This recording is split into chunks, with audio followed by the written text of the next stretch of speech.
Welcome to Beyond the Coverage. I'm Chris Horner. In today's edition, Jonas Vingegaard is starting the 24 Tour de France. Guys, that's the headline news today. If you woke up and flipped open your computer and you're looking at cycling news or any of the cycling web pages out there, Jonas Vingegaard is starting the 24 Tour de France. He crashed on stage 4 of the Basque Country. Hopefully you know that by now or you've been in a cave. But Jonas Vingegaard and Visma have announced that he will start along with Wout van Aert. So Visma are coming in with last year and the year before Tour de France winner, two-time back-to-back Jonas Vingegaard starting the Tour. Now what does that mean? That means we got all 4 of the favorites up here on Beyond the Coverage and the Butterfly Effect, the first page riders, Jonas Vingegaard, Tadej Pogacar, Primož Roglic, and Remco Evenepoel, all battling here at the 24 Tour de France along with Wout van Aert. UAE Team Emirates have a team that I believe is the most stacked of climbers, but Visma, assuming Jonas is on fantastic form, we don't know that yet. No one can answer that. I told you guys a long time ago when he got out of the hospital and he had 74 days before the Tour de France started that he could make the Tour de France, and now the announcement is that he will be at the Tour de France. But I can't tell you what kind of form he could have. Will it be his absolute best? I don't know. Will it be that magnificent individual time trial kind of form that we saw in last year's 23 edition of the Tour de France? That's too hard to predict. Nobody has a crystal ball that's that good unless, of course, you're Jonas Vingegaard or the Visma trainers and coaches over there, because they can see his actual power numbers to know what Jonas Vingegaard has been doing throughout the last, especially the last 2 weeks, to know how he's been feeling, to know what his sensations are. Now, he's been at altitude up in Teens. He's been training with all his teammates. We've seen that posted up there where he's training with the big guy, Wout van Aert, Christophe Laporte, that will start the Tour de France too. Jan Tratnik was up there training with them. Jorgensen was up there. They had a host of teammates. Those guys have a better understanding. They could tell you that, wow, he looks fantastic, he's getting better and better, or wow, he's already there. Now the coaches and everything I've read says that, well, he's not exactly already there, but they say he's going. So if he can make it through the first 9 stages, the first week of the Tour de France, then he has more time to recover from the crash and more time to find that fitness. But UAE team members have come with a stacked climbing team.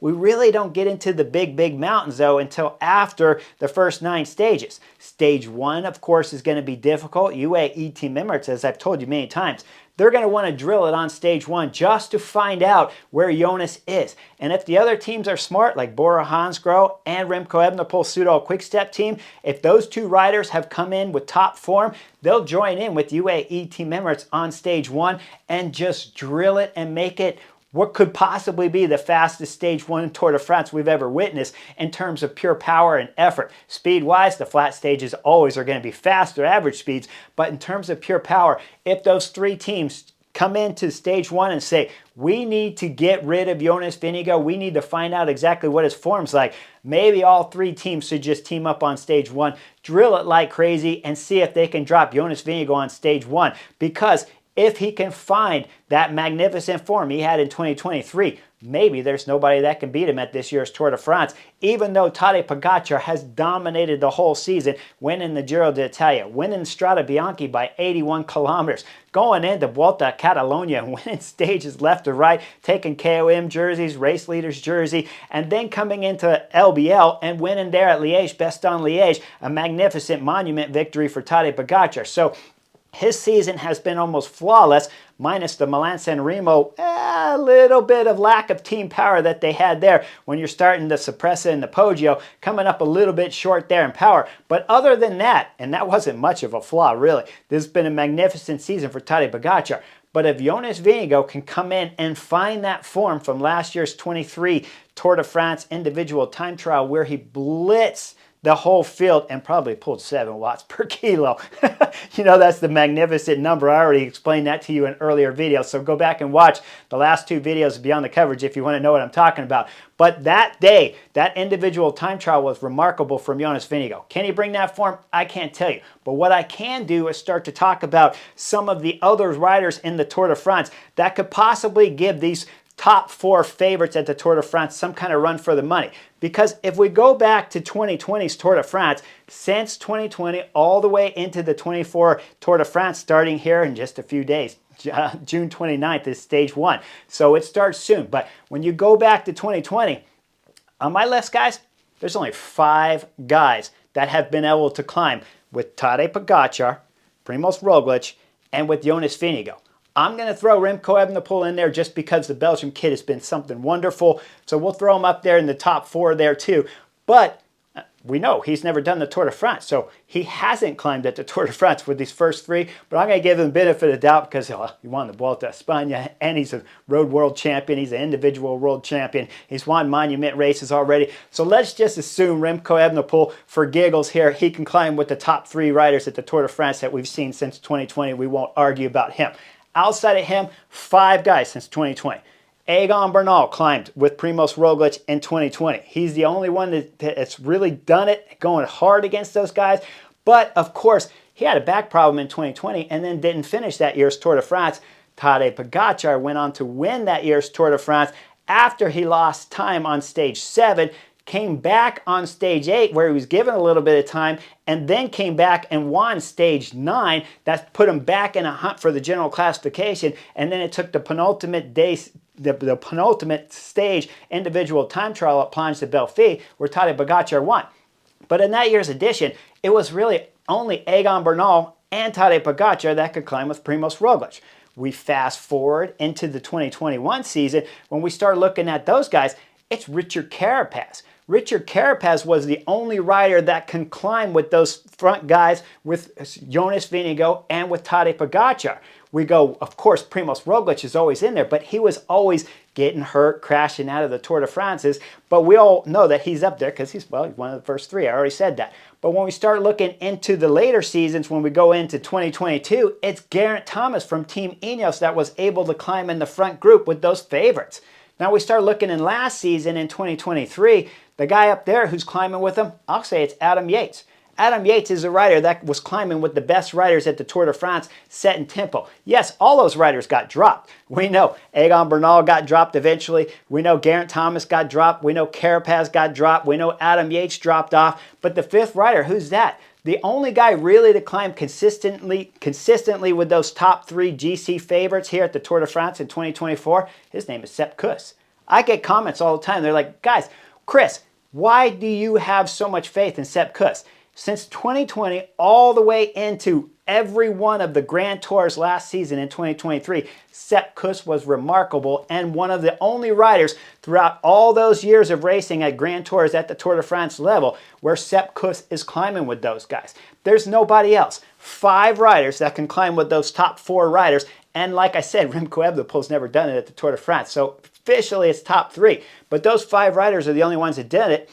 Egan Bernal hasn't done it repeatedly. We know Carapaz haven't done it repeatedly. We know Adam Yates just did it last season. And we know Geraint Thomas hasn't been able to do it repeatedly throughout the seasons. But to be fair, he did crash one of the seasons early in the first week when it looked like he had some pretty good form. So this season, I wonder at 2024, if Geraint Thomas, because I thought he went a little soft at the Giro d'Italia compared to his normal abilities. When we even last season, when he was at the Giro d'Italia wearing the pink leader's jersey, I think he climbed better in 2023 than he did here this season in 2024. So I think Geraint Thomas could be another rider that we see climb deep into the mountains with those 4 favorites. But Sepp Kuss certainly will be there for Visma Lease bike if he's 100% healed. He is going to be the rider that has to be there for Jonas Vingegaard. He has to be there to bring Jonas back to the front group. If Jonas is missing just a tad bit of form, he's got to be able to pull Jonas back up to the front group. If there's splits on stage 1, he has to look after Jonas and bring him back. When we start looking at the teams, though, Adam Yates rides for UAE Team Emirates, right? So he's riding for Tadej Pogačar. Sepp Kuss is riding over there. Carapaz, we haven't really seen him. He's won a stage at Tour of Romandy here in 2024, but we haven't seen him at his best like we have in years past when he won the Giro d'Italia or he was climbing with those top favorites here at the Tour de France. So I don't expect to see him up there in the mix when we get into the big mountains. But like I said, only 5 guys have done it, and Carapaz is one of them. Now, Egan Bernal, can he return to his heights? Can he come back to that form in the 2019 Tour de France that he won that year? Can he come back to the form that he had in 2020 up until his back injury bothered him and gave him some problems? Because if all 5 of those riders can come back to their top form, all of a sudden we start looking at this year's 24 edition. You got 9 riders that could be going deep up into the last and final climb of Tour de France stages. throwing a magnificent battle for all of us Chesterfieldians watching from the Chesterfield as we watch a magnificent 24 Tour de France. Now the difference is if I start comparing the two teams between UAE team members and from Visma Bike. Well, UAE team members have more pure climbers on their team. It goes a stacked roster, at least 6 deep of pure climbers. Then there's Tim Wellens there. That's a little bit of a hybrid. Well, he'll climb deep into the climbs, the mountain stages, but he probably won't get over the penultimate climb if they're going real fast because he'll be on the front for 2 or 3 climbs before that, so he'll probably be dropped. But the only other rider that's not a pure climber on UAE team members, well, that's Niels Palet. When we start looking over at Visma Bike, if you want to go down to the bottom, you start looking at Christophe Laporte, but he can win some sprint stages or some breakaway stages like we saw way back in the day when he won a stage there at the Tour de France as he caught the break and then rode through the break and won the stage. That was like their 4th stage or 5th stage win in that year's Tour de France because Christophe Laporte was magnificent, but they won with Jonas Vingegaard, they won with Wout van Aert, and they won with Christophe Laporte. So he's not a climber, but he can still be magnificent and get Jonas Vingegaard out of trouble situations. But the big wild card, of course, has to be Wout van Aert for Visma Bike because we know the big guy, he can save Tour de France stages. We saw it, of course, when we go back to stage 5 of the cobblestone stage where Primož Roglič 2 years back crashed and he had to save that cobblestone stage and keep Jonas Vingegaard into the race leaders with a chance of holding close to Tadej Pogačar where they only lost about 13 seconds. And Wout van Aert actually kept the race leader's yellow jersey off that cobblestone stage after he crashed, after Jonas did the merry-go-round of bike switching with his teammates, after Primož Roglič had the crash where the motorcycle hit the hay bale and he crashed and went down and dislocated his shoulder. It was the rider like Wout van Aert that saved the day for Jonas Vingegaard on that stage. That's why when we look at the list and they add Wout van Aert to it, it starts changing the chemistry of the team because I believe, and I'll say up here I'll put my neck out on the line 100%. Wout van Aert will be something magnificent this year's Tour de France, like we've seen in the past from the big Belgian rider, because I think he'll be well rested. He's already raced in Norway. He's going to be coming in this Tour de France 100% fired up after he missed the classic season, and he saw Mathieu van der Poel, his cyclocross nemesis, win all the big races here in 2024 in the spring season. Wout van Aert's looking for redemption. He's going to come in here mean and lean and ready to go and battle and do something magnificent. That's going to be the big ace card difference. UAE team members have a better climbing squad, but Visma Bike have Sepp Kuss, Jorgensen that can go deep into the climbs, so Jonas Vingegaard won't be alone if he can find that top form. And they have Wout van Aert that can save anything on the flat stages, the crosswind stages, the middle mountain stages, and Wout van Aert might even save something on the big mountain stages too, because that guy can do stuff I've never seen done before. Should possibly be the #1 ranked rider in the world, but we know right now that's Tadej Pogačar, so it's hard to beat. But when we start looking at these two teams, if Jumbo-Visma come in completely healthy with Sepp Kuss 100% back up to his normal, and when you talk about his season so far, remember, guys, he went top 10 at high end, the beginning of the season races. He went solid as we start seeing him go a little bit deeper into the season, into the Basque Country, where he got the KOM jersey, was in the break on the last stage, but still getting dropped. So not his best form, but still semi-solid. Solid at the beginning, semi-solid in the middle. Went to Dauphiné, had a bit of a cold there, some kind of sickness, dropped out on the last stage. But I think that was just a safety precaution to get him ready for the Tour de France because they didn't know Jorgensen was going to go so good on the last stage 8 at Dauphiné, and they certainly didn't expect Visma Bike, that is, expect Primož Roglič to drop on the last day at Dauphiné. Otherwise, I'm sure they could have kept Sepp in the race, but instead, a safety precaution sent him home. So I expect the American kid, Sepp Kuss, the winner of the Vuelta a España in 2023, I expect him again to be a super domestique at this year's Tour de France.